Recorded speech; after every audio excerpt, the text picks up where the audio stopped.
আসসালামু আলাইকুম। আরো এক সপ্তাহ আগে এক্স্যাক্টলি এই কথাটাই বলেছিলাম যে পুলিশ আর ছাত্রলীগ জায়গা দিচ্ছে এদেরকে কিছুক্ষণ আন্দোলন করার, এই জন্য তারা আন্দোলন করছে। প্রগতিশীল সন্তানেরা যখন না যাবে তখন আপনারা এখানে থাকতে পারবেন না। আমার চাইতে ঢাকা বিশ্ববিদ্যালয়ের পরিস্থিতি আপনি অনেক বেশি জানেন। যারা আন্দোলন করছেন তাদেরকে বলছি, অনেক বেশি জানেন। ছাত্রলীগ যত খারাপ হোক, যত অমানুষ, পুকুরের ছাড়া যা যা বলা যায় সব বলা যাবে এদেরকে, তারা তো শক্তিশালী। এটা ভয়ঙ্কর। মানে ধরেন আপনার সামনে যদি নাকি একদিকে ছাত্রলীগ তারা করে, আরেকদিকে বাঘের খাঁচা, আপনি বাঘের খাঁচায় যায় ঢুকবেন, বাচ্চার চান্স আছে। কিন্তু এরা তো মানুষ, মানে এই বংশগত ভাবে এরা এই দলটাই, মানে সেই ছোটবেলা থেকে, মানে কেন জানি এরা এলাকার সবচেয়ে সন্ত্রাসী, খুব ভয়ঙ্কর দুর্ধর্ষ লোকগুলো এই দল করে। তো এদেরকে কোনো বর্ণনা দিয়ে বিশ্লেষণ করা সম্ভব হয় না। এরা ভয়ঙ্কর। এদের এই দলের মধ্যে যেগুলি যায় সবই ভয়ঙ্কর। মানে জন্মগতভাবেই, প্রকৃতগতভাবেই এদের এই ধরনটাই এরকম। অতএব তাদেরকে আপনি ভয় পেতে হবে। আপনাকে বুঝতে হবে এর আগে নুরুল হক, নুরুল সহ তাদের যে আন্দোলন হয়েছিল সেখানেও তারা কি কি করেছিল। এটা বুঝে তারপর আপনাদের নামা উচিত ছিল। জামায়াতে ইসলাম, বিএনপি, তাদের মতো বিশাল বিশাল রাজনৈতিক শক্তি এদের বিরুদ্ধে যা দাঁড়াইতে পারে না রাস্তার মধ্যে। হেফাজতের বলা হয় 10 লাখ, ওই দিন অন্তত 20-25 লাখ মানুষ পুরো ঢাকা শহরতলিগুলো মিলায় ছিল। সেই মানুষকে দাঁড়াইতে দেওয়া হয় নাই। কত ম্যাসিভ কিলিং এখানে বইল, তারা কিচ্ছু মনে করে নাই। কিন্তু আপনারা মনে করছেন যে আপনাদেরকে এখানে দাঁড়াইতে দিবে, আপনারা আন্দোলন করছেন। কিছু মানুষ তো আপনাদেরকে মানে অবজ্ঞা করে কথা বলার কিছু নেই। অবশ্যই সাহসে আপনারা ভালোর জন্যই হয়তো গিয়েছেন, কিন্তু আপনাদের ভেতরেই হয়তো একটা গ্রুপ এই সরকারের সাথে আঘাত করেছে, করে আপনাদেরকে ফুসলিয়ে ফাসলিয়ে তারপরে এইভাবে বসিয়েছে। তো আপনি তো ঢাকা বিশ্ববিদ্যালয়ের মেধাবী স্টুডেন্ট না? আপনারা মেধাবী দাবি করা লোকগুলোই এখানেই করছেন। সো আপনারা সার্টিফাইড মেধাবী। তো স্বঘোষিত এই মেধাবী লোকগুলোর এইটুক মেধা নাই যে পেদারিটা যে আপনাদেরকে দিবে। কালকে যে পেদারি খেয়েছেন, এখন এটা নিয়ে কি সমবেদনা জানাবো, করুণা জানাবো, কি জানাবো বলেন? আপনি কি ডিজার্ভ করেন? এখনো সময় আছে। কান ধইরা উঠবোস করে জামাত ইসলামের যে লোকগুলো মারা গিয়েছে না, ওদের পরিবারের কাছে যায়, যা গিয়া কান ধরে উঠবোস করে যতক্ষণ মাপ না করে, মাপ চাপে এই জাতির প্রতিটা মানুষকে সেখানে গিয়ে মাপ চাইতে হবে। মূল সমস্যা এই গোটা টোটা এইসব না।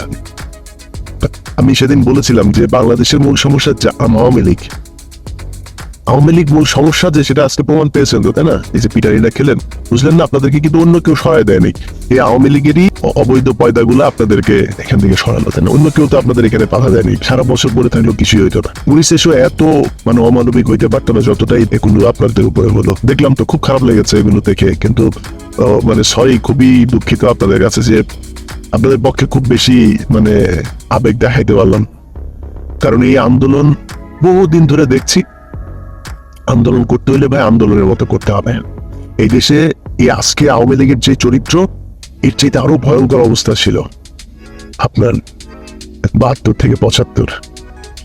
এই শেখ মুজিবের 2 ছেলে, শেখ মুজিবের ভাগ্নে, তোফায়েল বাহিনী টাইনি, ডাল বাহিনী, নীল বাহিনী, এগুলো রক্ষী বাহিনী টাইনি নিয়ে বাংলাদেশে যে মানে অকথ্য অবর্ণনীয় নির্যাতন মানুষের উপরে করেছে, আমরা বললে আপনাদের কাছে মনে একটু বোধহয় বেশি বাড়ায়। ভাই আমার কথা শোনার দরকার নাই তো, আপনি পড়েন না, আপনি বইগুলো পড়েন, ওই সময়ের পরিস্থিতি নিয়ে কয়েকটা বই পড়েন।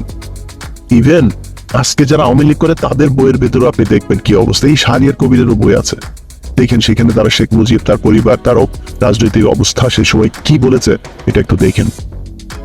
তো তাদের সাথে আপনাকে ফাইট করতে হলে কি করতে হবে? আপনাকে জাসদ হইতে হবে। জাসদ কি করেছিল? জাসদ ওরা এই যে কালকের ছবির ভেতরে দেখেছেন, পিস্তল, তারপরে দেশীয় অস্ত্র শস্ত্র এগুলো নিয়ে তারপরে হামলা করেছে। এখন আপনি খালি হাতে কলম নিয়ে তারপর ওদের সাথে যুদ্ধ করবেন? ভাই আপনাকে ভালোবাসে, আপনাদেরকে ভালোবাসে, আপনারা যারা আন্দোলন করেছেন আপনাদের প্রতি সম্মান আছে, কিন্তু আমি চাই না আপনি মার খান। মার এই দেশের এই জামায়াত, শিবির, বিএনপি অনেক খেয়েছে। আন না, পারলে যান ওইভাবে, না পারলে যাওয়ার দরকার নাই। কিন্তু আমার কথাটা হচ্ছে যে আপনি কেন যাবেন সেটা আগে পরিষ্কার হইতে হবে। আজকে ঢাকা বিশ্ববিদ্যালয়ের যে সমস্যা, এই ঢাকা বিশ্ববিদ্যালয়ের সমস্যার মূল কারণ ছাত্রলীগ। আজকে আপনার এলাকায় একটা মসজিদের ভেতরে একজন ইমাম সাহেব সুন্দর করে কোরআনের ব্যাখ্যা করতে পারে না। সেটার কারণ কি? সেটার কারণ ওই মসজিদের সভাপতি হচ্ছে আওয়ামী লীগ। সে আপনাকে সব কথা বলতে দিবে না। আপনি একটা সরকারি একটা অফিসে যান, ওই অফিসের ভেতরে সবচাইতে বেশি জঘন্য ঘুষখোর, তারপরে দলবাজি দলকানা একটা লোক, সে হচ্ছে আওয়ামী লীগের ওই সিবিএ নেতা টেতা, এদের ভেতরে একজন। সো পুরো সমাজটার ভেতরে আওয়ামী লীগ একটা ক্যান্সারের মতো অবস্থা হয়ে দাঁড়িয়েছে। সো আপনাকে যে কোনো ফাইট করতে হলে সবার আগে এদের বিরুদ্ধে করতে হবে। আচ্ছা, এদের বিরুদ্ধে করার আগেও আপনাকে আরেকটা সত্য চিনতে হবে। আপনাকে বুঝতে হবে এই দেশের আজকে এই অবস্থা, এই যে সমস্যা যা যা হচ্ছে, এর জন্য মূল ঘটনা কোনটা দায়ী সেটা আগে আপনাকে জানতে হবে।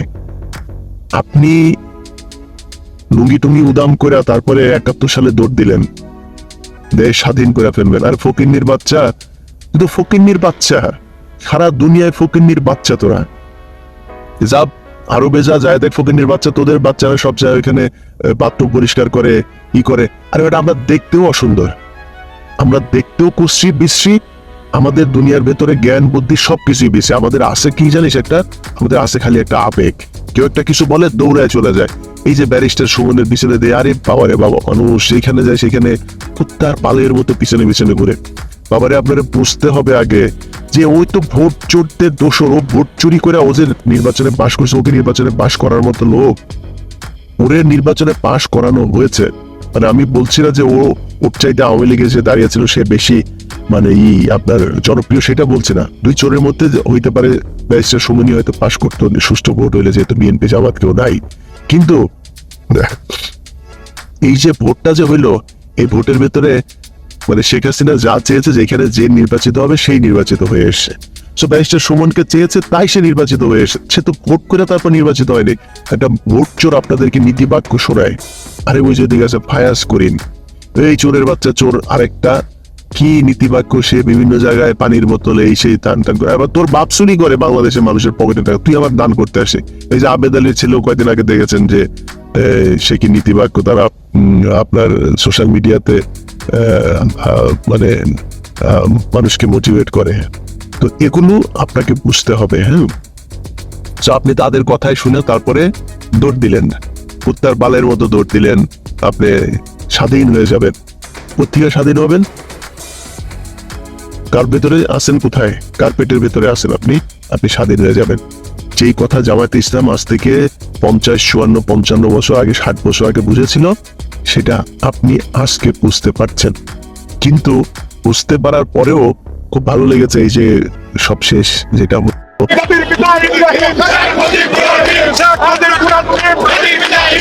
মুক্তিযুদ্ধের সন্তান নাতিপুতিরা কেউ মেধাবী না, যত রাজাকার বাচ্চারা নাতিপুতি হলো মেধাবী, তাই না? প্রধানমন্ত্রী কেন আমাদের রাজাকার বলবে?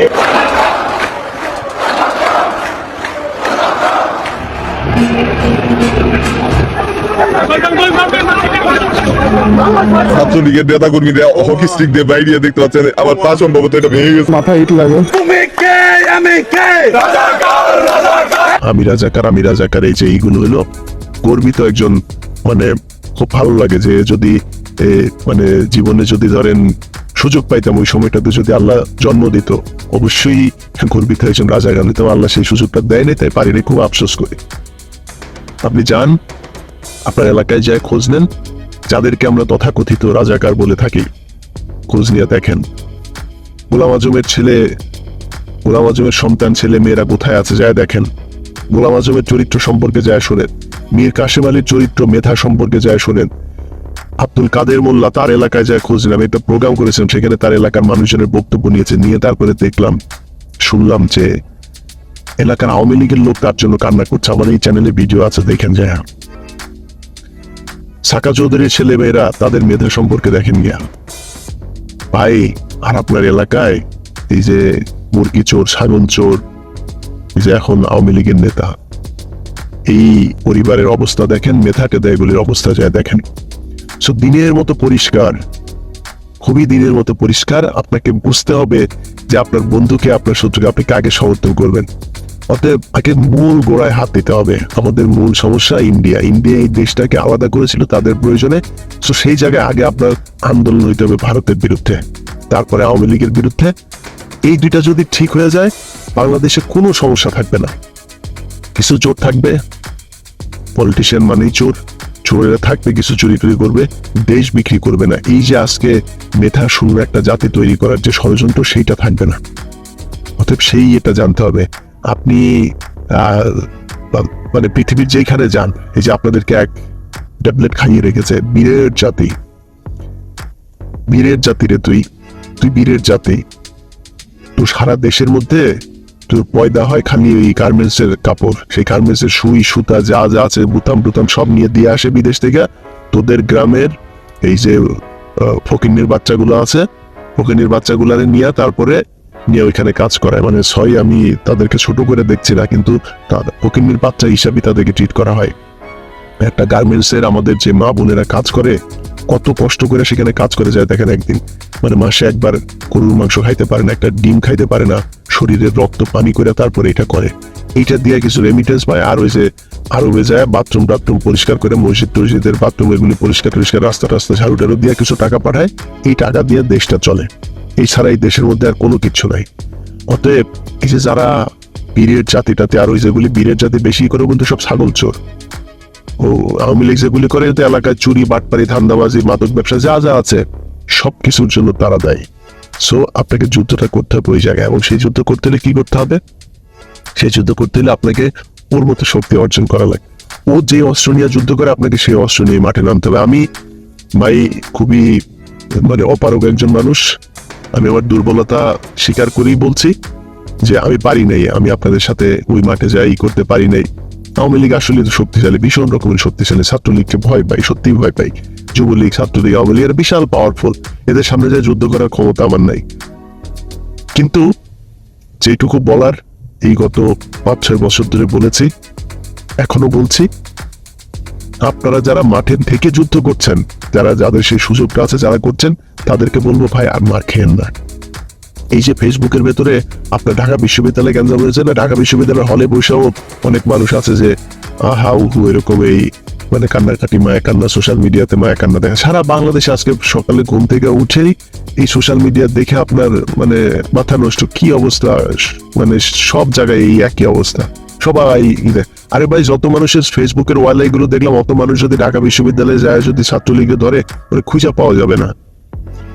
অতএব এই জাতি আপনাকে ওই যে এই পিছন থেকে এরকম করবে কাজের সময়। ওই যে বলেছিল আপনার,